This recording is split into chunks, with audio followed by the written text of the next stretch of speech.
Believe it or not, Dave Hennon is here not to talk about what we've been talking about all morning, weather, but to give us a nice story of rescue and that involves Greyhound racing dogs. Interesting story. Yeah, a lot of times what they do when they were done with the Greyhounds racing, they were just put to sleep after they were done. Well, there are some organizations that are trying to help things out and get the dogs a home. Personally, I've never seen a Greyhound until I did the story. They're neat dogs. Let's take a look. They're known more for their racing abilities than being house pets. Sadly, when their racing careers are over, many Greyhounds are put to sleep. But people like Carl Wiener and others are trying to find homes for these sleek companions. I'd really hope that many more people will think of adopting them. They're beautiful animals. When you think of Greyhounds, you think of speed. On the track, they can go over 40 miles per hour.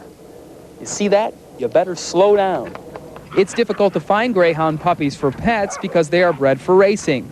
Adopting an adult Greyhound may be the only way to find one. They usually adapt very well into a variety of settings. They're great with kids, with other pets, cats, dogs, gerbils, rabbits. We have them in homes with almost every other animal imaginable. Because of their training, the dogs may have a problem with other house pets. No, an occasional one would not be good to go with something like a cat, but we know that in advance from our cat test. What I'll do is I'll put a muzzle on them and in this room individually go in. Kahlua, look, here.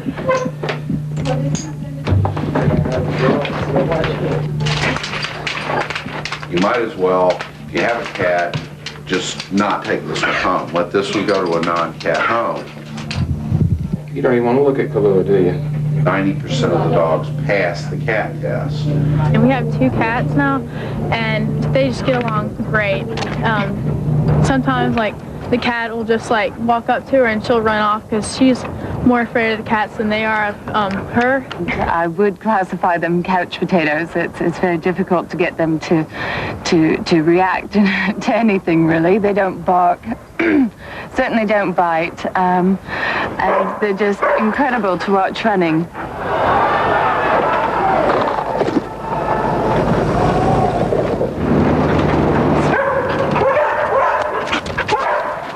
And you too can own one of these pets. If you want to find out how to adopt a Greyhound, call 1-800-4HOUNDS.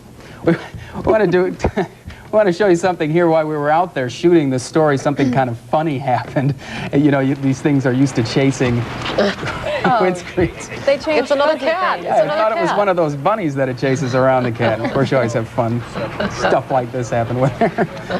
But they're great dogs. They're great unless, I guess, you have one and it gets out and you have a cat. Or your neighbors have a cat, right? If the dog gets out through the door and you have to chase the dog. You shouldn't laugh because that would be terrible if it were to catch the cat. And chances are those Greyhounds would, right? Yeah, but fortunately, even if you do have a cat, 90% of these dogs pass this cat test and are just as happy just to not have anything to do with cats. The cat. I was sort of surprised the dog that sort of slept through the whole thing, looked at the cats and, yeah, so you're a cat, you know. I mean, after all, there are probably some animals that are just not inclined. I always think of all dogs as being cat haters, but maybe they really aren't.